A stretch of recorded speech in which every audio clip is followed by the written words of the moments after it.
दोस्तों, आज हम बात करेंगे इनोवा कैपटैप के आईपीओ के बारे में। सबसे पहले हम कंपनी के बिजनेस और उसके फाइनेंशियल्स के बारे में बात करेंगे। फिर हम बात करेंगे आईपीओ डिटेल्स के बारे में। उसके बाद हम डिस्कस करेंगे कंपनी की strength and weaknesses. And last में हम डिस्कस करेंगे ग्रे मार्केट प्राइस, और ये भी देखेंगे कि हमें ये आईपीओ अप्लाई करना चाहिए या नहीं। तो बहुत बहुत स्वागत है आपका अपने चैनल इन्वेस्ट विद सुमित में। तो चलिए वीडियो को आगे बढ़ाते हैं।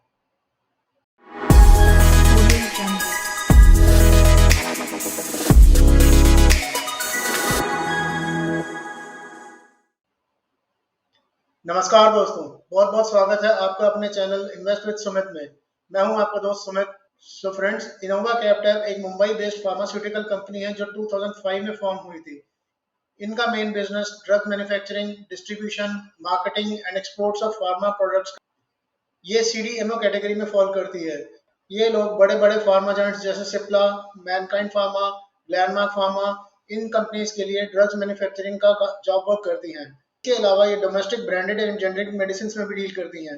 डोमेस्टिक ही नहीं, इनफैक्ट ये इंटरनेशनल ब्रांडेड जेनरिक मेडिसिन में भी डील करती हैं। अब एक क्विक ओवरव्यू इनोवा कैपिटल के फाइनेंशियल्स का भी ले लेते हैं।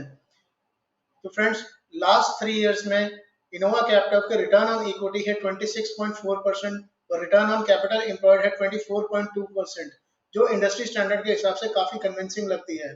अगर हम बात करें इनोवा टैब के रेवेन्यू, प्रॉफिट आफ्टर टैक्स और नेटवर्थ की, तो पिछले 3 साल में कंपनी का एनुअल ग्रोथ रेट 50% का रहा है।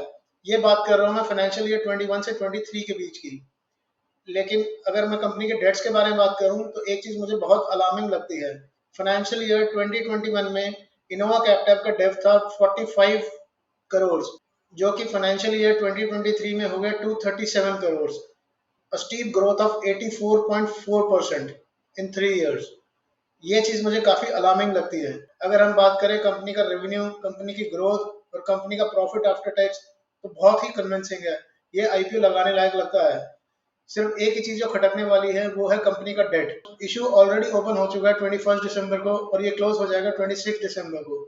प्राइस बैंड जैसा कि आप सभी जानते हैं 426 टू 448 है एंड लॉट साइज है 33 शेयर्स का। स्टॉक्स बीएसई और एनएसई पे लिस्ट हो जाएंगे 29 दिसंबर को। टोटल इशू साइज है 570 करोड़, जिसमें 250 है ओएफएस, ऑफर फॉर सेल। इसका मतलब प्रमोटर्स जो अपनी होल्डिंग डाइल्यूट कर रहे हैं उसकी वैल्यू 250 करोड़ है। फ्रेश इशू रहेगा 320 करोड़ का, जो इनोवा कैपिटल के business development, loan repayment, working capital requirement और इनकी अपनी सब्सिडरी यूएमएल में इन्वेस्ट होगा। अब मैं आपको इनोवा कैपिटल के आईपीओ के लेके जो चैलेंजेस हैं उनके बारे में भी अवेयर करा देता हूँ। तो मेरे लिए सबसे बड़ा कंसर्न है इनकी 3 साल से जो लाइबिलिटी ग्रो हो रही है 84% से। That is a big challenge. Management इस डेट को कैसे मैनेज करेगी? दूसरा चैलेंज है फार्मा सेक्टर अपने आप में एक बहुत कॉम्पिटिटिव मार्केट है। यहाँ एग्जिस्टिंग प्लेयर्स का थ्रेट तो रहता ही है, साथ में ये सेगमेंट एक न्यू एंट्रेंट्स के लिए बहुत लिक्रेटिव सेक्टर है। इनोवा कैपिटल को अपने day to day operations manage करने के लिए सिग्निफिकेंट अमाउंट ऑफ कैपिटल की जरूरत पड़ेगी। इसके अलावा इनोवा कैपिटल एक्सपोर्ट भी करती है तो फॉरेन एक्सचेंज रिस्क भी रहेगा। और लास्ट में, क्या हमें इस आईपी में अप्लाई करना चाहिए या नहीं? तो सबसे पहली बात, जिस सेक्टर में इनोवा कैपिटल परफॉर्म करती है वो अपने आप में बहुत ही बॉम्बास्टिक सेक्टर है।